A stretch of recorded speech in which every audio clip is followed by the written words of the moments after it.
Good morning. What's going on, everybody? Party people in the house. It is January 16th as we are halfway through this year. I say year, halfway through this month. Let me slow down.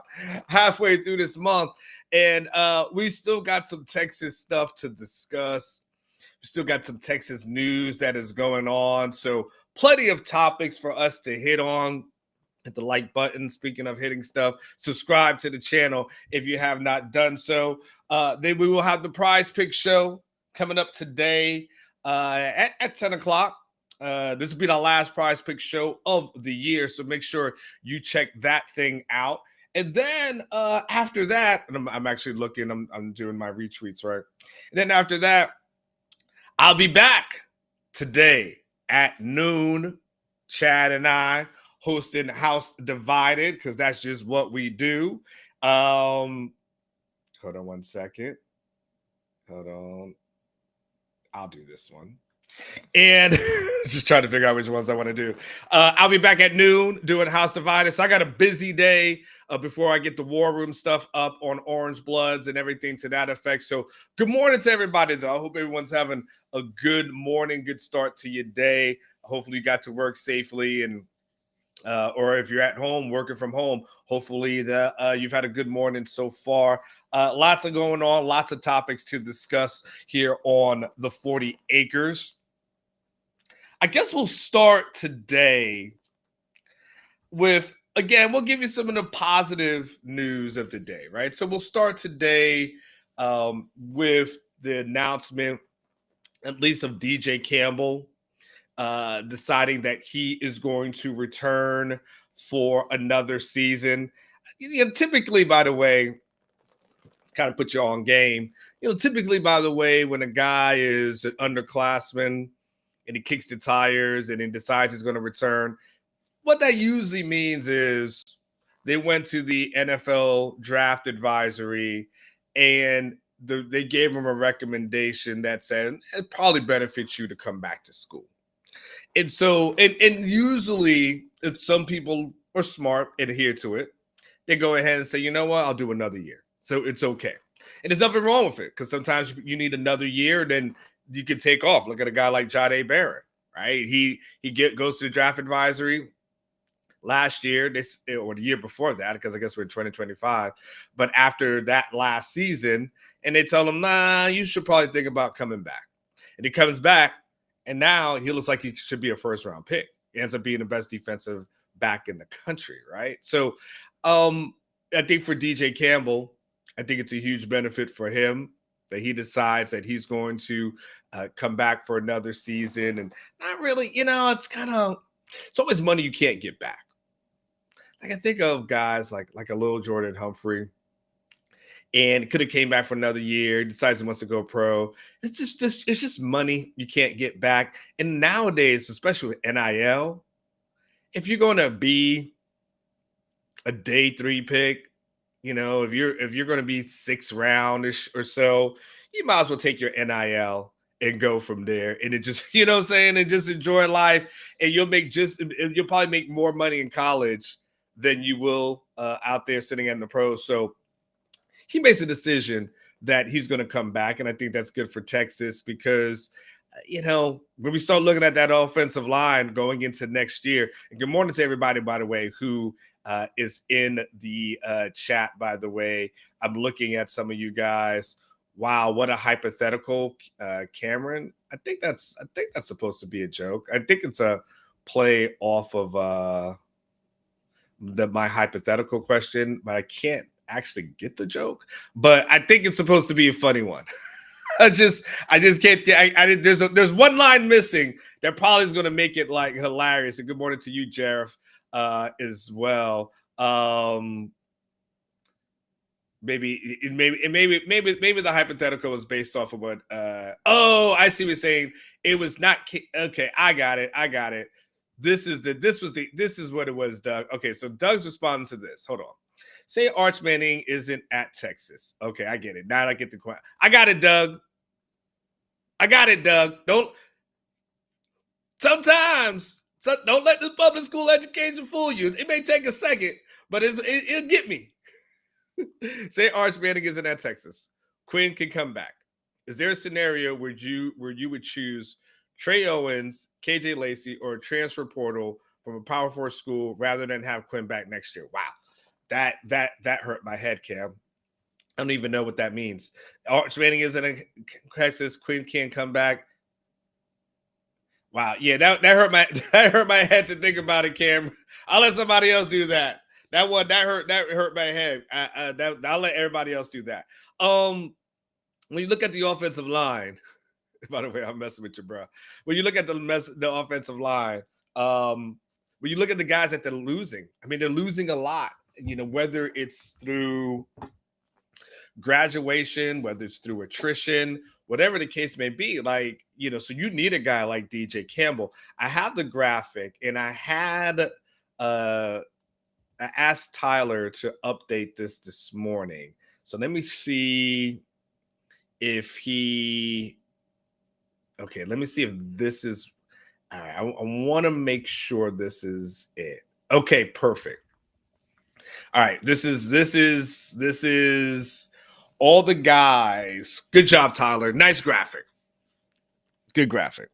All the guys who have declared for the NFL draft. Like, it's crazy, by the way. Let me just do this real quick. Let me just 2, 4, 6, 8, 10, 12, 14, 16, 18, 20, 21 guys. My goodness. All right, I'm going to stick for offensive line for a second. But boy, I mean, that's again, now this is a combination now. So we're clear in this graphic, okay? There's a combination of people who have already exhausted their eligibility, right? And those who are underclassmen. So there is that combo. It was, you know, I made him just do a graphic just to make it easier to keep up with. Just all together as far as the departures are concerned. So you look at it, and of course, look, we'll have a long conversation about Quinn. But from the offensive line perspective, you're going to be losing Kelvin Banks, Hayden Connor, Jake Majors, and Cam Williams. So when we start talking about the importance of a DJ Campbell, I mean, you got to have somebody who's got some starting time. I mean, you really are looking at a Trevor Gooseby and DJ Campbell as kind of your anchors on the offensive line, I would guess. And then everybody else filling in. And of course, you're going to have a Brandon Baker step up. And that'll be a discussion that we'll definitely get into the offseason. But the guys who have declared for the draft, who those guys, obviously Quinn was yesterday. We'll talk a lot about him. I'll just go down it. It's Jaden Blue. For those who are driving, this is not for those who like you guys who are looking at it on the screen, but some people got the thing in the car, Bluetooth and stuff. Like when I upgrade my car, and by the way, if there are any car dealers out there that just want to give me a free car, SUV, by the way, big boy 7-seater, and I will promote your dealership in that car every day on the show. If you want to do that exchange, the only deal is like I get to keep the car. As long as I get to keep it, I get to do it. All right, Quinn Ewers, Jaden Blue, Velton Gardner, which he's technically on the list, but he wasn't a contributor. And then some of you are like, who the hell is Velton Gardner? He's the guy that transferred. I think it was from like Dallas college, Dallas, I don't know, it's Dallas something or other. There's a school out there apparently. And so anyway, he got an eye injury, so I don't know what's going on with that, but I guess he's going to try to play GoPro. Isaiah Bond, Matthew Golden, Silas Bolden, Gunnar Helm, Kelvin Banks, Hayden Connor, Jake Majors, and Cam Williams. On the defensive side of the ball, we've got Baron Sorrell. 88 is great. Hopefully, Papa Sorrell pops in here every once in a while, but I'm sure Papa Sorrell will, whenever his son gets drafted, he'll be on those channels there at some point. David Benda, is there. Andrew McCuber, Jade Barron, Vernon Broughton, Alfred Collins, Gavin Holmes, Mo Blackwell Jr., Bill Norton, and did I see Alfred Collins? Alfred Collins listed twice. Okay, so I gotta. All right, so we gotta knock one off of that. But yeah, Alfred Collins. Damn it, Tyler. Hold on, let me message Tyler real quick, so he can update it. Alfred Collins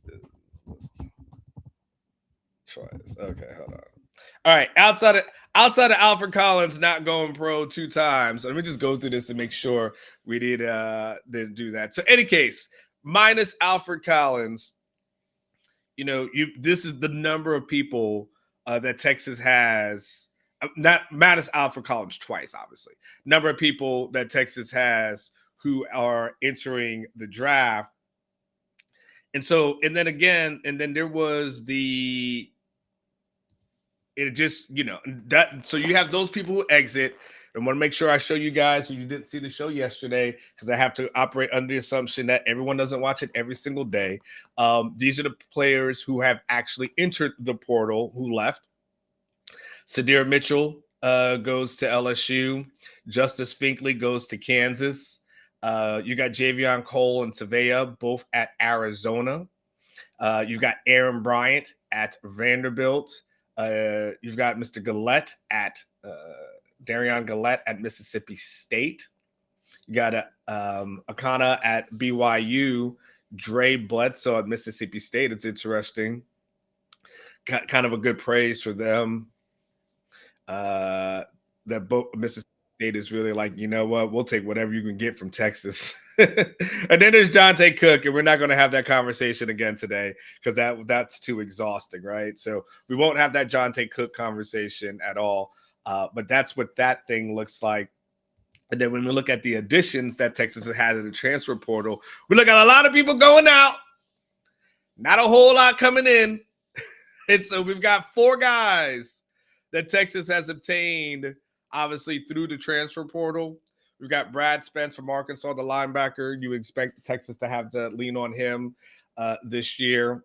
You got Travis Shaw and Cole Pavard, the defensive tackles. Those guys will definitely have a role. And then, of course, the punter, Jack Bomeester from Utah. And, of course, he's going to have a role as well. And then the last thing I want to make sure we kind of touch in on a little bit. And again, we got a Quinn conversation coming up.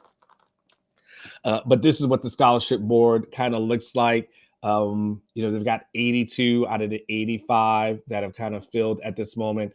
This is a catches thing. This is catches, baby.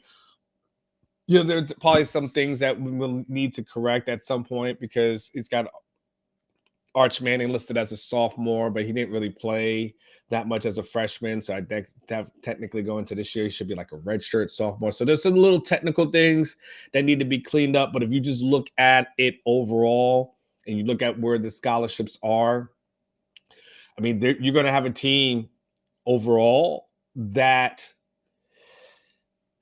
there's going to be a lot of holes to fill. I mean, just a lot of holes to fill, a lot of work that's going to need to be done in the offseason. Again, we'll have plenty of conversations and plenty of discussions about it. But you got to figure out, you got Arch Manning, but you got to make sure the guys behind him are ready to go. The Trey Owens, the KJ Lacey's, but more importantly, Trey Owens, is he ready to go? What do you expect from that running back room? A lot of nobody in the wide receiver room that's really been asked to carry that heavy workload. And so you got a lot of unproven guys there, unproven guys on the tight end room, unproven guys on the offensive line.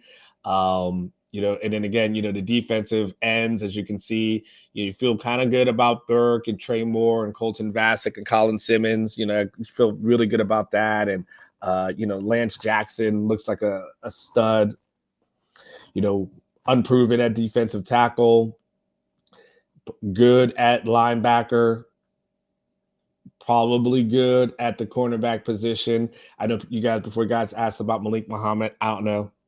I don't know what's going on. I think it's just all, just NIL stuff and them getting that thing sorted out. I said I don't know. I'm pretty sure it's just all NIL and them getting that stuff sorted out. If I was you, I just wouldn't get too emotionally involved in these things. Like this, it's part of the negotiations. And yeah, don't someone posted something about Malik Muhammad and maybe he scrapped stuff from his Twitter account, like mentions of Texas. And I just think like y'all, you just got chill out on that.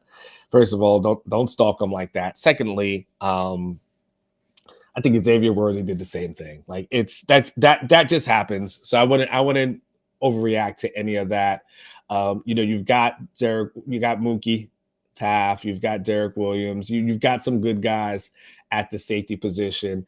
And then again, I've ranted on this a little bit yesterday. I won't do that much of it today, but will always be annoyed about a 2025 team that's got 2 kickers on scholarship, 2 punters on scholarship, and a deep snapper on scholarship. That's 5 scholarship spots. That's way too much.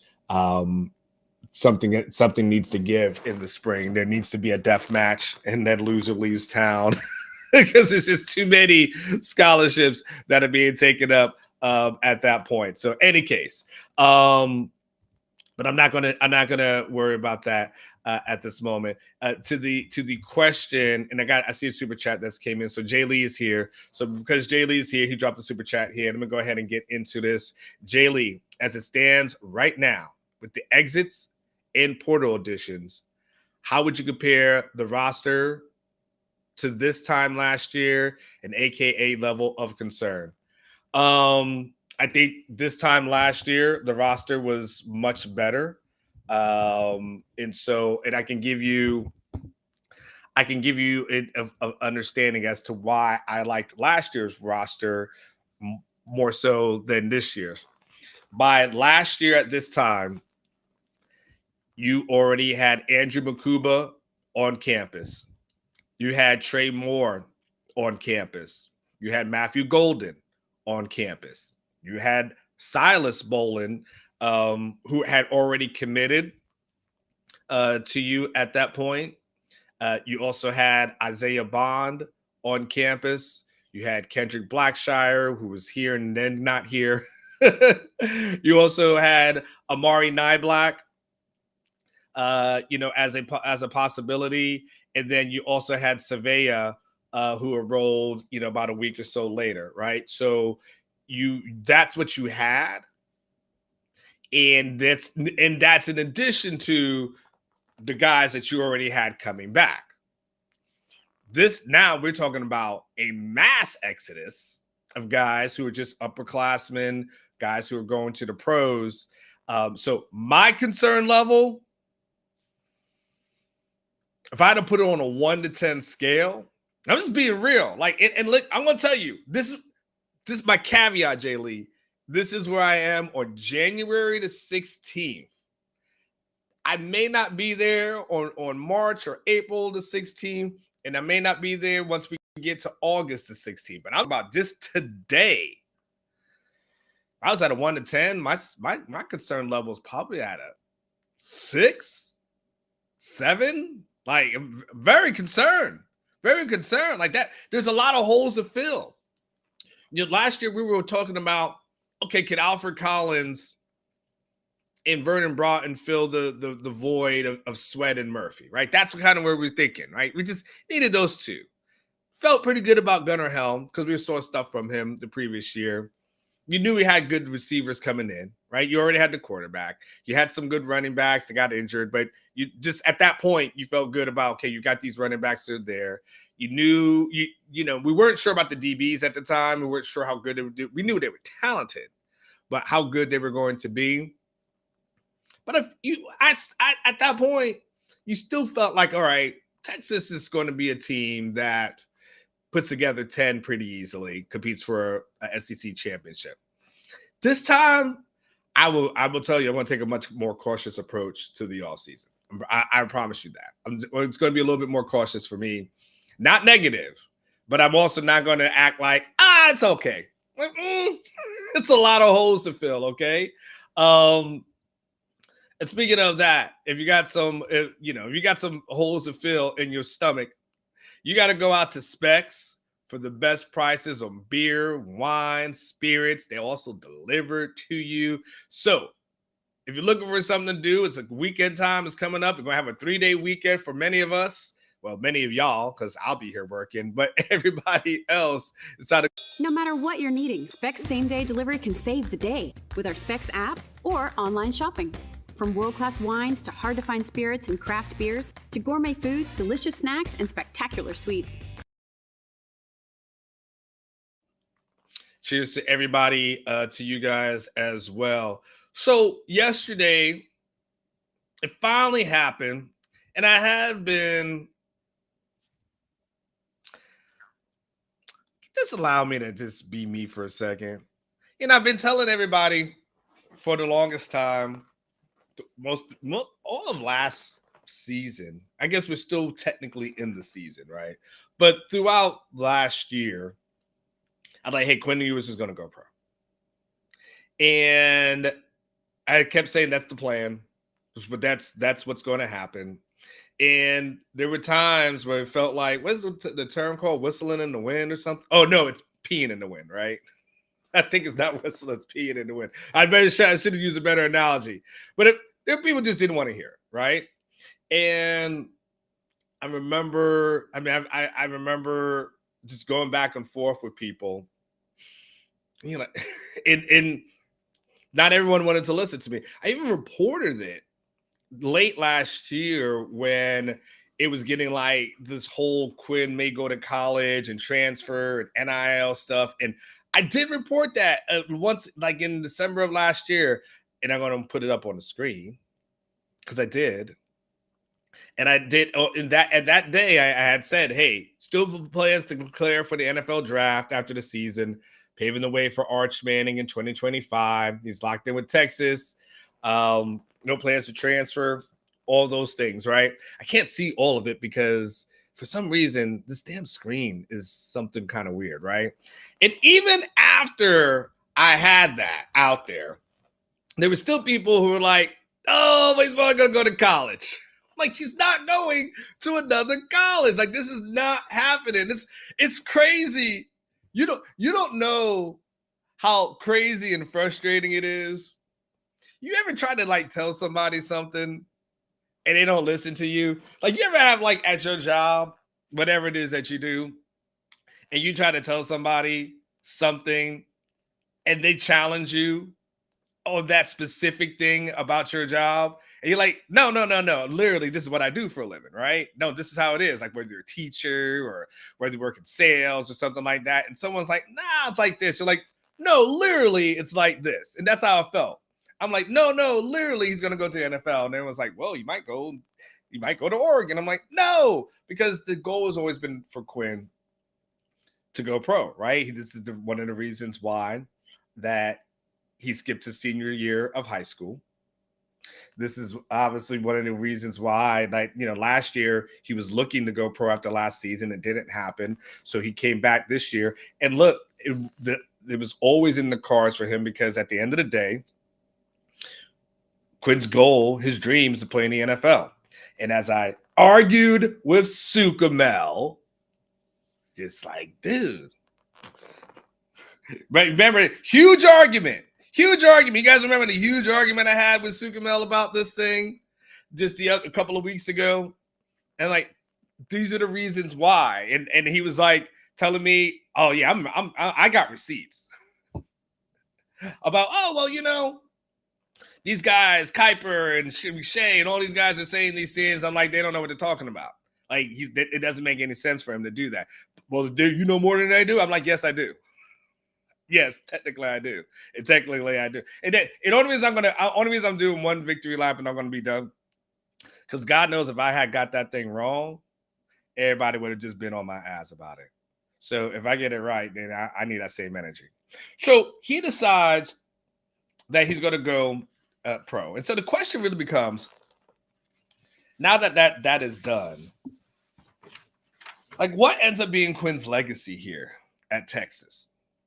And how will he be remembered? Now, I have been a person who has, obviously you guys know I've stood on the table for Quinn for years. Like this is, if you follow me, you understand that, right? I have been a Quinn guy, a Quinn supporter. I've been straight up about that. I've not hidden from that. And I'm like, Quinn's my dude.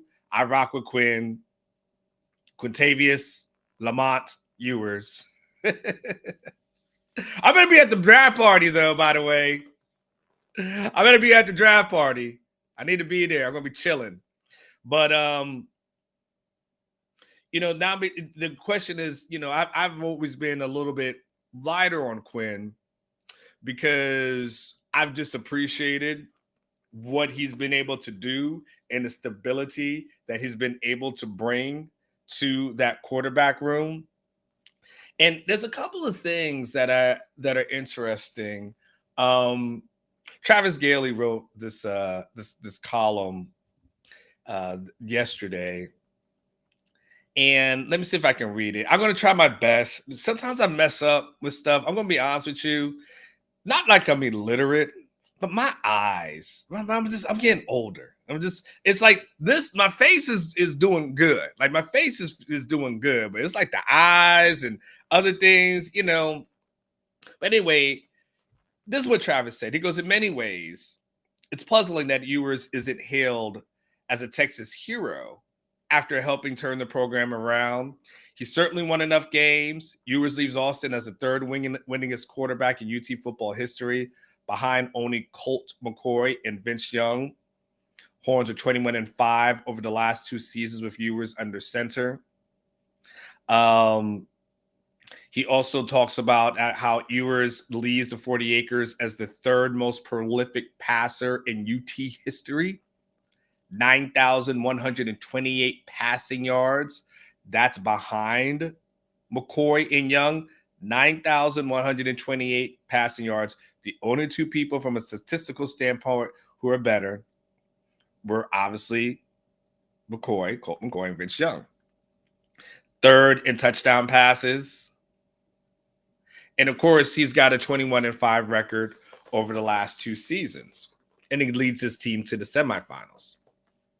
And Travis points out an interesting thing. And the question is, okay, well, then why wasn't he maybe as loved as he should have been, right? And he makes an observation, and I think probably is the fairest one, which is, I think the expectations on Quinn was so high that if he didn't achieve what a guy who was in that class like Caleb Williams or a JJ McCarthy, right? Because JJ McCarthy had success at Michigan. I don't think any of us really thought at that time that JJ McCarthy was going to be who JJ McCarthy is, right? Caleb Williams obviously has had that kind of success as well. But the interesting thing is, because he didn't put up some like monstrous numbers, and we can see some of the flaws as a quarterback, that all of a sudden some people were just like, frustrated with him. It also didn't help that at the end of the day, there was a guy named Arch Manning who was sitting on the bench. And of course, we always know the backup is usually the most popular person on campus, but that backup is the most popular backup in all of football, college or NFL. So it didn't help to have that guy behind you as well. But at the end of the day, for me, when I think about Quinn, I will think of a guy who stabilized the quarterback room, who was as solid as you would like him to be. Could it have been better at times? Sure. But I'm not going to get mad at a guy who gets you to the semifinals 2 years in a row. Like that guy is not going to have any hate from me. I'll just be honest with you. That guy, and you know why that guy is not going to get any hate from me? I'm going to go back to, I've referenced this before, But again, I understand that people don't watch my show every single day. Shame on you. But I referenced this before. I'm going to go to an article that I wrote previously. I'm going to enlarge this one for you as well. And I'm going to take the chats down for a second, all right? And then I'll put the chat back up. But this is one of the things that why I appreciate Quinn. Because sometimes you got to remember where you come from to order appreciate where you are. And often in life, we sometimes forget. We forget, like, despise not those humble beginnings, right? We forget that this is where we used to be. And I want you to go back. So go to 2010, right? Let's go to this one here. Let's revisit our history of Texas quarterbacks, okay? You look at 2010, a year after Colt McCoy graduated, you have Garrett Gilbert started as a sophomore. Texas finishes 5-7. 2011, you got David Ash. And then, of course, you have David Ash appeared in 13 games. He has 6 starts. Colt McCoy goes in 11. Texas finishes 8-5. You've got Ash in 2012. He starts in 12 or 13 games. And then you got Ash in 2013. He misses games with a brain injury at that point. That was also the year, if you guys do remember, that Tyrone Swoops got his red shirts burned that year. I know if you're a longtime Texas fan, and see, Rodolfo was a kid, so Rodolfo may not know these things. And Money B's a young buck, so he may not remember that. But if you do remember back then that there was a burning of Tyrone Swoops' red shirt for no particular reason, right? And then you go into 2014, and there was that whole, okay, David Ash, he's going to come back. And so you have that. This is the Charlie Strong first year, right? And so you have the whole Tyrone Swoops kind of struggles through spring ball, doesn't look good. They don't go into the portal. I say portal. They don't go and get a grad transfer quarterback. They decide to rock with Swoops. And at the end of the day, Texas finishes 6-7. They lose to UCLA in that bowl game, infamous bowl game, as you guys know, where UCLA gets the kickoff, opening kickoff, and the ball after halftime. 2015, we got Swoops again, and then eventually he's replaced by Gerard Hurd. That team finishes 5-7. 2016, we get into Shane Buechele. And again, that was a Swoops versus Buechele, and ain't even close, blah, blah, blah. Texas finishes 5-7. I mean, it was 5-7 back-to-back years.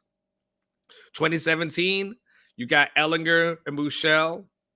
They kind of go back and forth. They kind of dueling banjos on some injuries, 7-6, right? 2018, it was that good year. Like, woo, we had that. And that was the Sugar Bowl year. And then that followed up by 8-5, and then 7-3.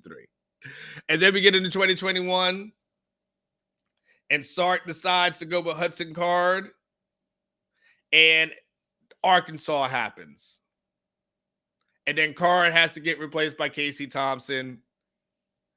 Texas finishes 5-7 again. Third time since 2015. That Texas had finished 5-7. And then, of course, we finally get to Quinn. 2022, 2023, 2024. And we know that 2022 is an 8-win season. We know that Texas wins 12 games the previous year. And then we know what the success that Texas had there. And then, again, these are the names. These are the names of the quarterbacks who committed to Texas. You've got you know what? I'll just do this. I will make this thing a little bit bigger. Here we go. Got your Garrett Gilbert, Case McCord, Connor Wood. These are kids who committed. David Ash, Connor Brewer, Swoops, Gerard Hurd, Matthew Merrick, Kai Loxley. Like, we're going back in a time machine right here. You've got Buechele. You've got Ehlinger. You got Casey Thompson and Cam Rising, who might still be playing. I don't know. Is Cam Rising playing? Did he get another year of eligibility? Seriously. You got Roschon. I'm literally asking this question. You got Roschon Johnson, and it's so interesting because Gerard Hurd and Roschon Johnson, two quarterbacks that they recruited, both of those guys ended up being switched to one is a running back, one's a wide receiver. Neither one of those guys actually finished. It's kind of interesting as quarterbacks. Then you had Hudson Card, Jaquindon Jackson. Jaquindon Jackson doesn't. That was a cup of coffee there. Charles Wright, Malik Murphy. For me, when I look at this, everything for me is there's an appreciation that I have for Quinn. And Jay Lee says, hey, those expectations came from his people. The expectations for Quinn, by the way, good morning to you, Mr. 512. The expectations for Quinn, there's a lot of expectations, but there's the expectations from the outside, his people. Like, everybody had expectations, right? But that's the problem. When you put so many high expectations, like, if you don't live up to it, then all of a sudden it's a failure. But is it a failure? It's kind of like how I viewed this season. I'm the person that said I thought the season was a success. Some people say it's not a success because you were so close. I'm like, I know, but it's a success just to get there. But I hear what you're trying to say, Jay Lee. But at the end of the day, for me, the Quinn legacy is stabilizing that quarterback room and getting this team used to having success, no matter how frustrating you may have thought it would have been at times. At the end of the day, you knew that if Texas needed to get the ball down the field, that Quinn would be able to do that and have an opportunity to put you in winning position. By the way, that did happen versus Washington. Just so we're clear, in that semifinal game, Quinn did get them down the field and scored. It's the defense couldn't stop anybody. I mean, and Quinn did have those opportunities. Now, Georgia game this past year, not much. But when you needed him the most, yeah. I mean, and again, so in Arizona State, we saw that, right? So that's the thing for me. So maybe he's not going to be the number one pick in the NFL draft. He's not going to be the number one overall pick. That's not going to happen, right? Will he be a first rounder? Potentially. I will continue to say, and I've been more right about this whole situation than I've been wrong so far. But I will continue to say two quarterbacks are ranked ahead of him. And once you get past those two, there's a team that can talk themselves into Quinn. And again, understanding, and again, this is why I try to explain the process of how this thing goes.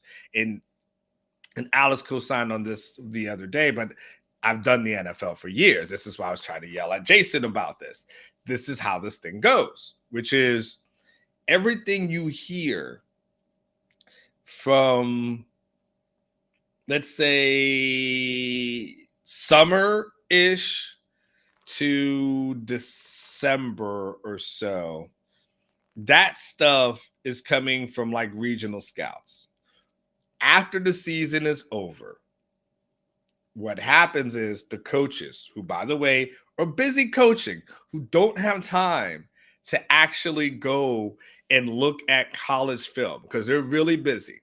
And so they got a write-up from a regional scout that says this player is this quarterback this. So what happens is the coaches, when the season is over, they then begin to look at the film. And they decide to go through it. And they make their own assessments because ultimately the regional scout who gave me the information, that they're giving you preliminary information. The real information you're going to start to receive comes from after the season. And then after those coaches have gone through it and looked at the tape, that's when they actually develop a draft board. I've been in NFL rooms. I've seen it. That's when they develop their draft board. And that's when they decide. So we don't know where Quinn will not be. Somebody might be, these regional scouts may say, oh, he may be a 3rd rounder, 5th rounder, 6th rounder. And guess what happens? That's the coach looks at that and go, huh, who's that regional scout? Okay, well, that's cool. What's his name? I don't even know his name. Huh? Who is he? Okay. And then they look at the film and say, yeah, I don't know what that guy's talking about. He sucks. Put him back on the road. I'm going to make my own decision. And that's where Quinn comes in. And that's what can happen with him. Now, what I would say is, let's use Quinn as a cautionary tale as relates to our expectations for Arch. Okay. We all believe that Arch is going to be really, really good. Right. And we all believe at some point he probably will be the #1 quarterback that's taken. That being said, we do need to give him a runway that says he will need some learning to do. And as I look at the schedule, I was looking at the schedule this morning, and I think it sets up good for him. So here's the thing. They've got to spend this whole entire offseason getting him ready for the upcoming season, right? That it's really about Arch. And, Trey is secondary, but it is literally about Arch. And again, I'm looking at this whole thing, and I want to show you the schedule, okay? And this is where I think that the plan is, okay? So we've got Texas on the road versus Ohio State. We know that's going to be a tough game, right? But here's where I think, if you're a Texas fan, and this is where the patience needs to come in. You've got, once you get past that, then you've got Arch versus San Jose State. You've got Arch versus UTEP. And then you got that open week. And then you got Arch versus Sam Houston. So realistically, there's a runway that even if he stubs his toe in the first game, which we've got to understand that at the end of the day, he's still an unproven quarterback. As great as he may be, but understanding that the same way you got to know, like, there was some growing pains with Quinn, there's going to be some growing pains with Arch. And then once you get past those 3 games, and I feel like once he gets past the month of September, and you're hoping, okay, now he's getting his confidence back. He's on solid ground. I'm like, look, hell, hopefully he can hit the ground running versus Ohio State. That'd be fantastic. But if not, then you're like, all right, now we're ready to go on the road versus Florida. Now you're ready for Texas OU, right? And then you're ready for, at Kentucky, at Mississippi State. I mean, you're talking about that stretch there where you're away basically the month of October. You're not even in Austin, which is wild, in the beginning of November as well. So that whole month of September is crucial, because road trip at Gainesville, in Dallas, which, again, still it's away from DKR. It's still familiar territory. And again, Kentucky, Mississippi State, and then closing out. And you're hoping just by the time you get to Georgia, now he is fully set in. And then you've got Georgia, Arkansas, and A&M, and that's really kind of a rivalry game at some point. Hold on one second. That's really a rivalry game. Hold on.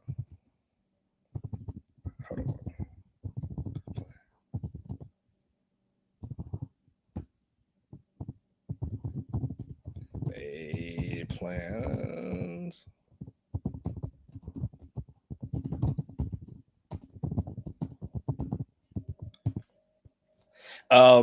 You gotta hope that at that point he's cooking with grease, and once we get to there.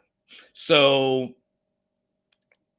Okay, anyway, so let me take that schedule off. Sorry, people are always messaging me during the show, which is always entertaining and slightly annoying at the same time. So we know that's the Quinn legacy. And now we move on to the Arch portion of it, to the portion of it that we are waiting for and eagerly anticipating. As I've talked to some people behind the scenes this week, everyone's excited about it.